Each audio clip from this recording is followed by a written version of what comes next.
በዚህ ሳምንት እጅግ በጣም መነጋገሪያ የሆነ አንድ በጣም መጥፎ ነገር አለ። ግብረ ሰዶማውያን በኢትዮጵያ ኦርቶዶክስ ተዋሕዶ ቤተክርስቲያን ላይ እጃቸውን አስገብተዋል የሚል ቪዲዮ እንግዲህ በስፋት የተሰራጨ አይታችኋል። ይህንን ጉዳይ እውነት ነው ወይ የሚለውን ነገር እናያለን። በሌላ በኩል ደግሞ በአባ ገብረ ኪዳን ስምና ትምህርቶች ላይ ያው የተለያዩ መጥፎ ነገሮች እየተሰሩ ነበረ። ስለሱም ጉዳይ አባ ገብረ ኪዳን ራሳቸው መልስ ሰጥተዋል። እነዚህ ነገሮች በዋናነት ዛሬ ጠቅልላ አድርገን እናያለን። ሌሎችም ቪዲዮዎች የተካተቱ ናቸው። አብራችሁን ቆዩ። ሰላም እንደምን አላችሁ ውድ ተመልካቾቻችን። በዛሬው ቪዲዮአችን እንግዲህ ከመግቢያ እንደተመለከታችሁት የተለያዩ ሀሳቦችን እናነሳለን። እነዚህ ሀሳቦች ምንድናቸው ከሚለው እንጀምራለን። እስከ ቪዲዮ ፍጻሜ ድረስ አብራችሁ እንድትቆዩ እየጋበዝኳችሁ አሁን ወደ ቪዲዮ ከመሄዳችን በፊት ሁለት ነገሮችን አስታውሼ ወደ ሀሳቡን እንመለሳለሁ ማለት ነው። እንግዲህ ይህንን ቻናል አዲስ ቻናል ነው። በዋናነት መንፈሳዊና ማህበራዊ የሆኑ ጉዳዮችን ኢትዮጵያውያን እሴታችንን ጨምሮ የምንማማርበት ትልቅ እንግዲህ ቻናል ለማድረግ አላማ አለን። ታዲያ የመደገፍ ግዴታ ይኖርባችኋል ማለት ነው። ለማንኛውም እንግዲህ ሰፊ የሆኑ ሀተታዎች ከማንሳታችን በፊት ወደ ቪዲዮ እንሄዳለንና ወደ ሀሳባችን እንመለሳለን። አብራችሁን ቆዩ። ቀዳሚ ወደ ሆነው ቪዲዮአችን ስናመራ በዚህ ሳምንት በጣም አንድ አስገራሚ የሆነ ነገር አግኝቻለሁ። እንግዲህ እፎይ እንደምታስታውሱት ሶሻል ሚዲያ ላይ በጣም ታዋቂ ልጅ ነው። እፎይ እንግዲህ በክርክር አልችልም ያሉት ሰዎች በፋይት ማለትም በዚህ በስፖርቱ ዓለም እናና ንግጠም እያሉ ጥሪ ያቀረቡለት ሰዎች አሉ። ለሱስ እሱ ምን አይነት መልስ ሰጥቷል የሚለውን አብረን እንመለከታለን። ቀጥታ ወደ ቪዲዮ እንሂድ። እናዳምጠው።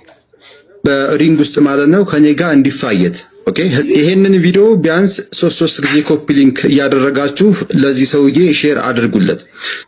እንግዲህ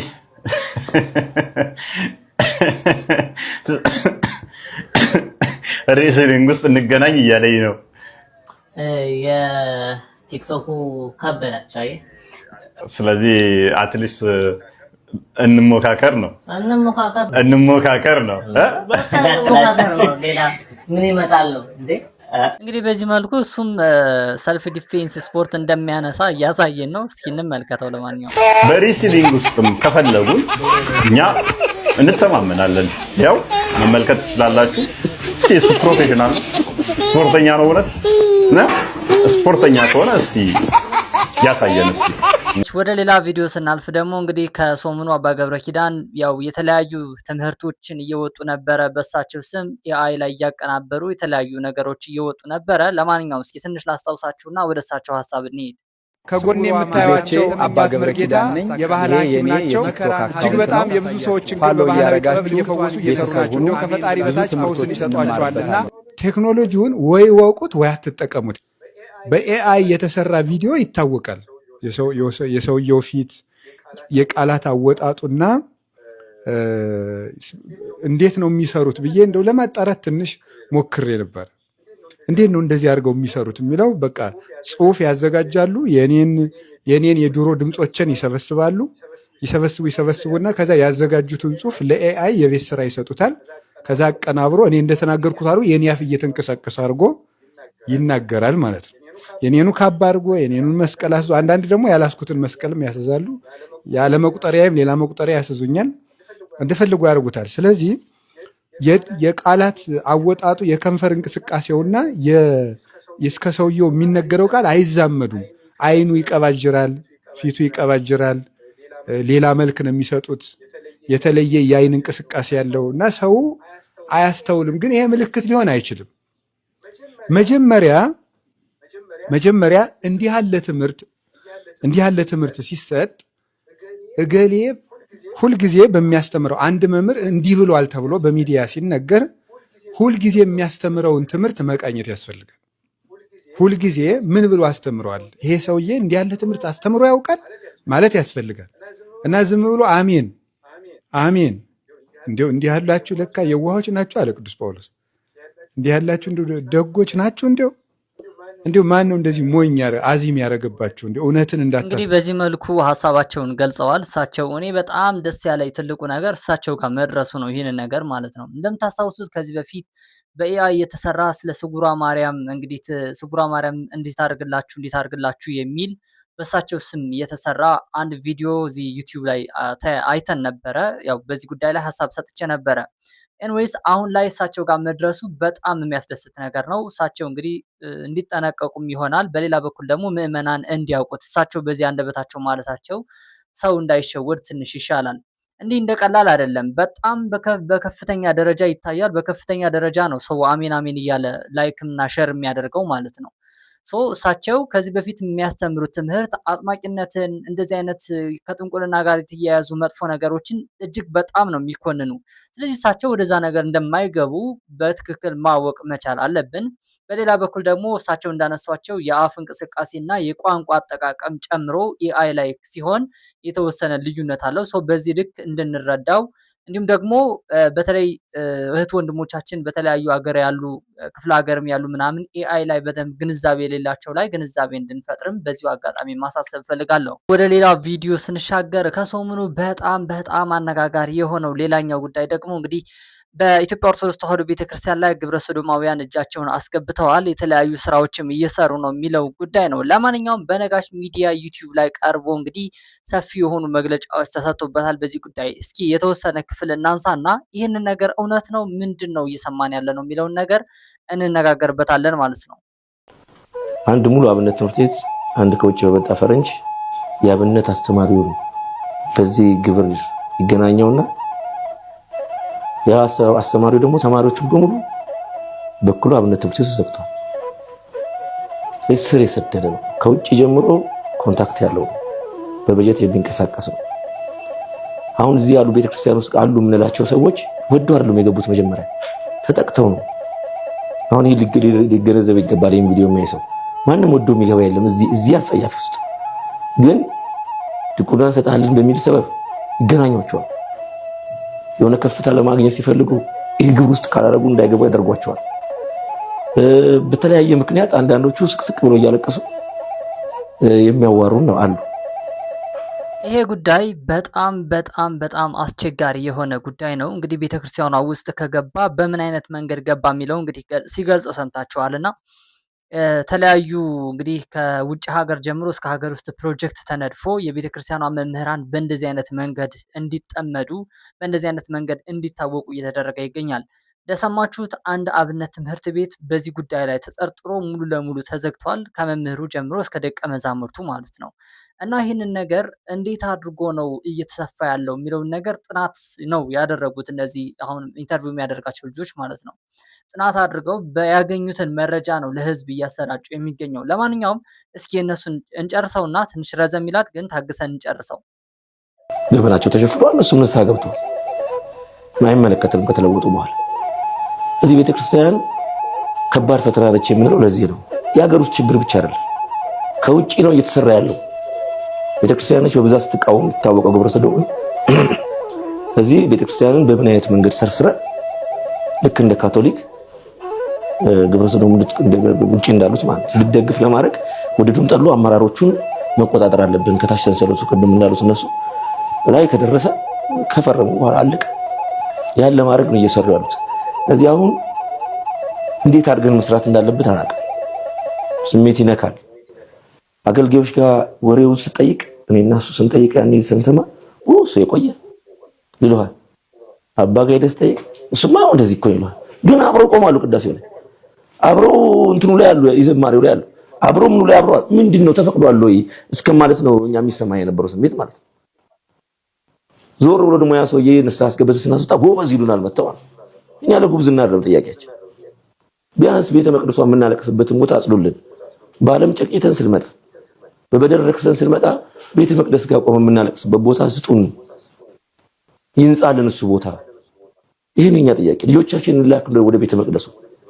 እንደዚህ አይነት ጅቦች እያሉ እንዴት አድርገን እንላክ እያልን እየፈራን ልጆች የሚማሩበት የሚያርጉበት። እጅግ በጣም አስቸጋሪ የሚያደርገው ደግሞ በቤተክርስቲያኗ ውስጥ ያሉት መምህራን ወይም ደግሞ አገልጋዮች እንደዚህ አይነት ስራ የሚሰሩትን ነው በግብረ ሰዶማውያን እንቅስቃሴ ውስጥ የተመዘገቡትና ቤተክርስቲያን ውስጥ የሚያገለግሉት እኩል በማህሌቱ፣ በቅዳሴው፣ በሰዓታቱ፣ በስብሐተ ነግሁና በኪዳኑ እኩል አብረው ማገልገላቸው ነው ከባዱ ነገር ማለት ነው። ቤተክርስቲያኗን ከማጽዳት ባለፈ እንዲሁ እነሱን ሳይናገሯቸው አቅፏቸው ዝም ማለታቸው በራሱ በጣም አስቸጋሪ የሚያደርገው ትልቁ ነገር ይሄ ነው።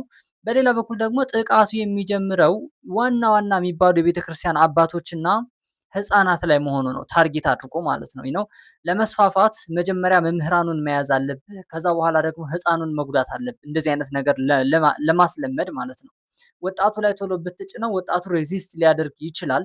ስለዚህ በዚህ መልኩ መምጣታቸው በጣም አስቸጋሪ ነው። ለማንኛውም እስኪ እንቀጥል። እንግዲህ አሁን ፍልሰታ መታለች አይደል?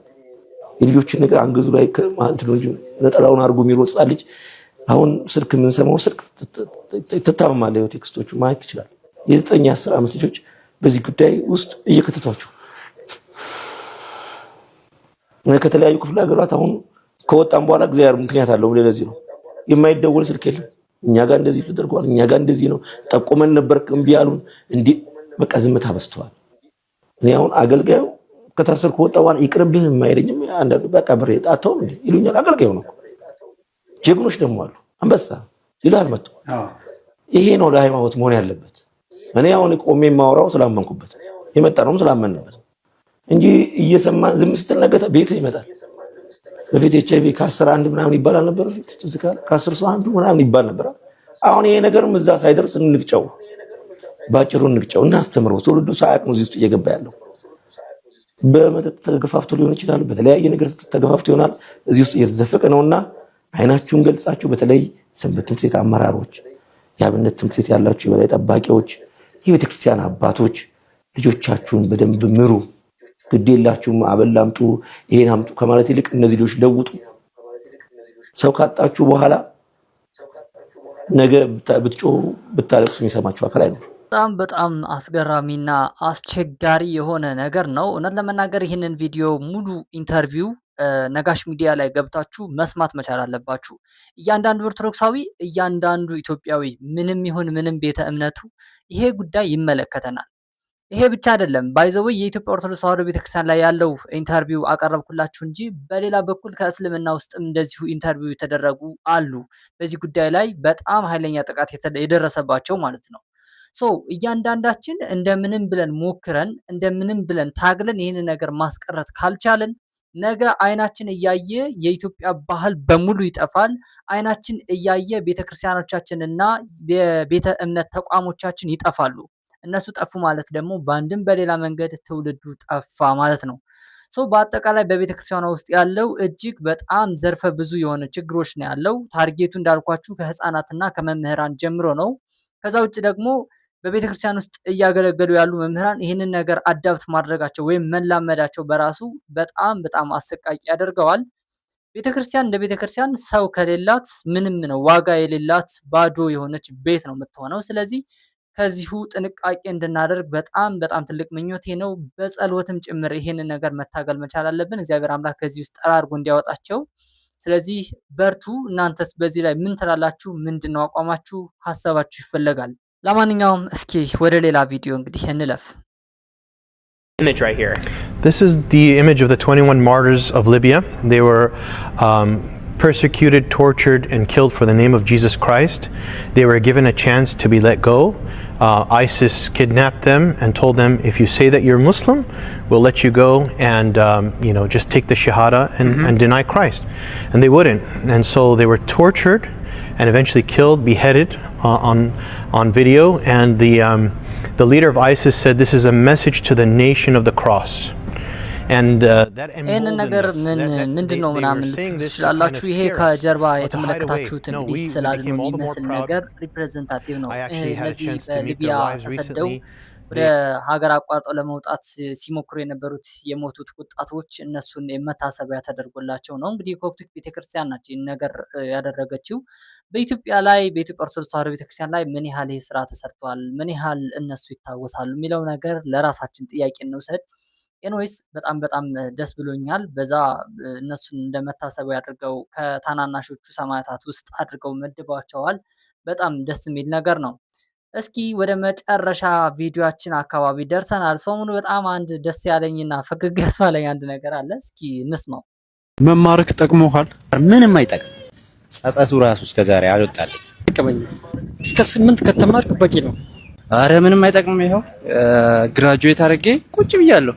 የምር አዎ ተጠቅሜያለሁ። ምን ተጠቀምሽ? ብዙ ነገር ካለማወቅ ማወቅ እንደሚሻል አውቄያለሁ። አልጠቀመኝ። በጣም ነው የጠቀመኝ። እንዴት?